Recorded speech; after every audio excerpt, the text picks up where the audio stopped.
I'd always taken comfort in the predictability of my life. Weekdays were filled with work, and evenings were for small pleasures, fixing things around the house, unwinding with a cold beer, and playing hockey with friends on weekends. My wife, Joy, and I had built what I thought was a solid, steady life together. It wasn't perfect, but it was ours.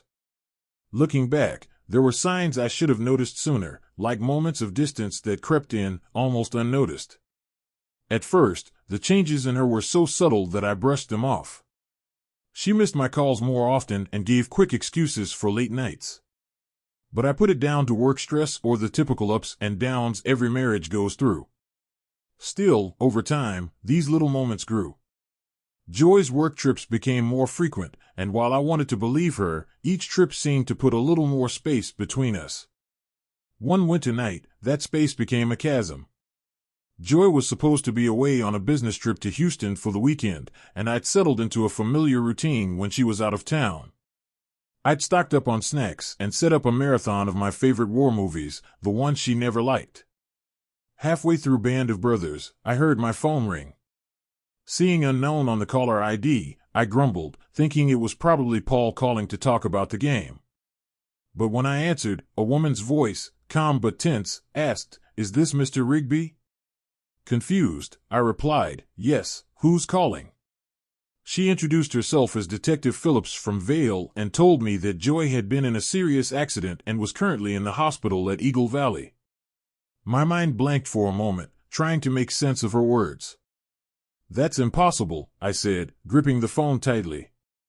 "My wife is supposed to be in Houston." Detective Phillips was silent for a moment before she asked me when I last spoke to Joy. My stomach tightened as I told her it was the previous evening. "We found her with her ID listing your home address," she said, her tone unwavering. Still, the possibility that it was a mistake kept nagging at me. Maybe someone had stolen her ID. But the detective's request was clear. They needed me to come down and confirm her identity. As I headed out for the 2-hour drive to Vale, my mind raced. I tried to shake the thought, but suspicion started clawing its way into my mind. Could she really be lying to me about her trips?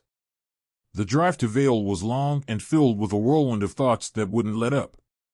Each mile seemed to unravel another memory, another clue I'd missed or ignored. As I replayed our recent conversations, I realized how often Joy had dodged simple questions about her work trips. Each excuse now felt flimsy, as if the foundation of our life together had been built on sand, slowly eroding without me noticing. A dark thought crept in. Could she really be lying about everything?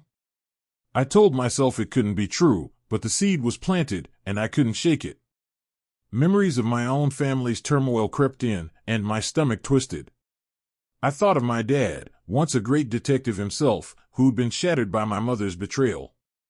His suspicion had turned him into a controlling shell of the man I remembered, and he never fully recovered. Then there was my brother Daniel, who had taken things to a violent extreme when he found his wife cheating, landing him in prison. I'd always promised myself I'd never let anyone break me like that. But now, I felt like I was standing at a crossroads, forced to confront the same gut-wrenching fears that had consumed my family. As I neared Vale, the air in the car grew thick, my mind replaying the detective's words over and over. If I found out Joy had betrayed me, I was certain of one thing: I wasn't going to cling to a marriage built on lies. I'd walk away, even if it meant starting from scratch. When I finally pulled up to the hospital, the gravity of the situation hit me hard. I took a deep breath and walked through the entrance, half wishing I'd wake up to find this was all some bad dream. At the information desk, I explained who I was, and they directed me to the ICU. My hands felt cold as I reached the floor, the reality settling in. I was led to a nurse who briefed me on Joy's condition, her voice soft as she warned, "She's sedated and doesn't look like herself due to the injuries. She won't hear you, but you should be prepared." I steeled myself, determined to keep calm, but my heart raced as I walked through that door. There, lying in the hospital bed, was a woman with the same height and build as Joy, but I could barely recognize her. My mind clung to hope. "Are you sure it's her?" I asked, my voice barely a whisper. The nurse nodded, lifting the blanket slightly to reveal a small tattoo on her thigh, a Jiminy Cricket she'd gotten before our wedding. It was supposed to symbolize her family, something she said made her feel grounded. And just like that, the last of my doubts faded. This was Joy. But as I stood there, looking at the woman I thought I knew, one question grew louder in my mind. If she was supposed to be in Houston, why was she really here? After leaving the hospital that night, they handed me Joy's belongings, neatly packed into a small bag. I started sifting through it, hoping to find something that would make sense of all this. But one thing was missing: her phone. That little device held the answers to every question racing through my mind. I remembered that a friend of mine had developed a phone tracking app to help his partner keep track of a constantly misplaced device.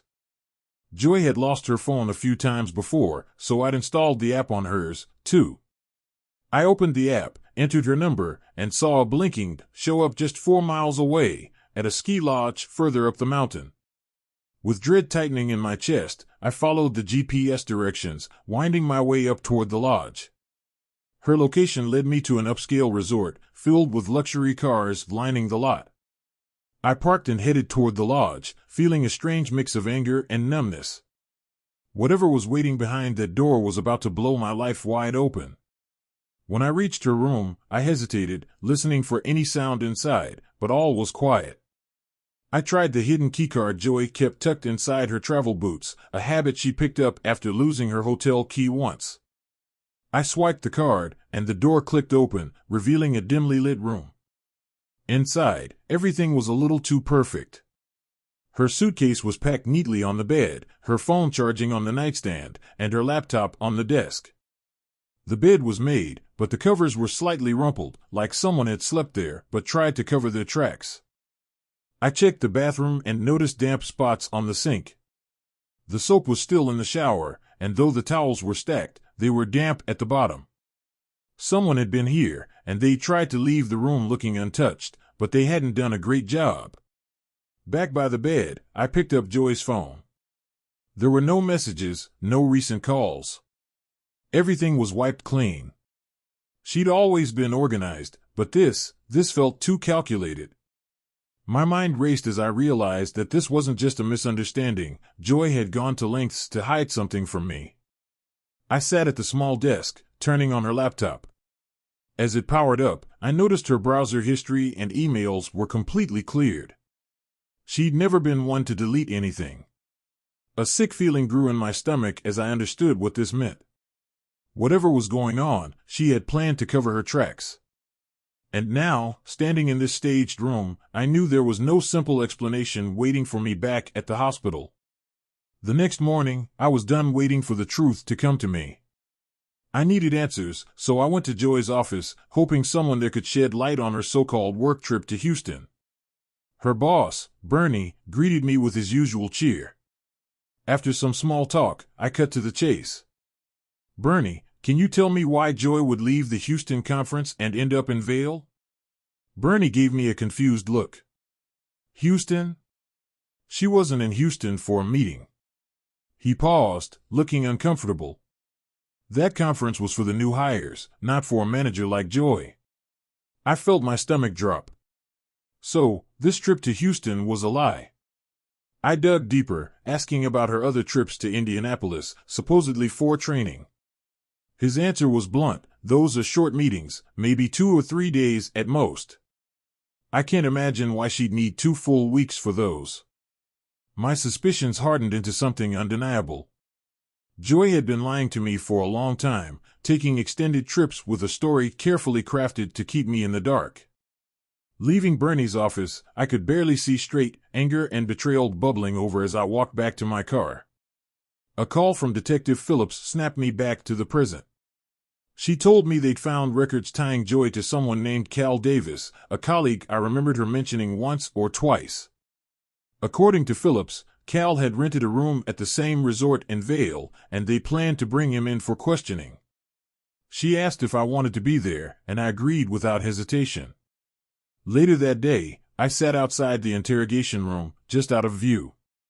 Through the glass, I watched Cal, a man I'd never met in person but somehow felt I already knew. He had the look of someone who'd always talked his way out of trouble, his face shifting between nervous smiles and blank stares. When Phillips asked him about his relationship with Joy, his smirk faded, and he finally started talking. He confessed. 6 years, he said, they'd been involved. I gripped the edge of the chair, feeling like I was sinking, barely able to hear the rest of his story. They'd spent years sneaking around, blending work trips with their own hidden weekends, crafting a private life built on deception. He even had the gall to say he loved her, as though that somehow justified it. Once the questioning wrapped, I walked into the room. Cal looked up at me, and I felt a twisted satisfaction at the fear in his eyes. I leaned in close and, in the coldest voice I could muster, said, I hope she was worth it. Turning my back on him, I felt a bitter finality settle over me. Whatever life Joy and I had built was gone, shattered into 1,000 pieces I had no interest in picking up.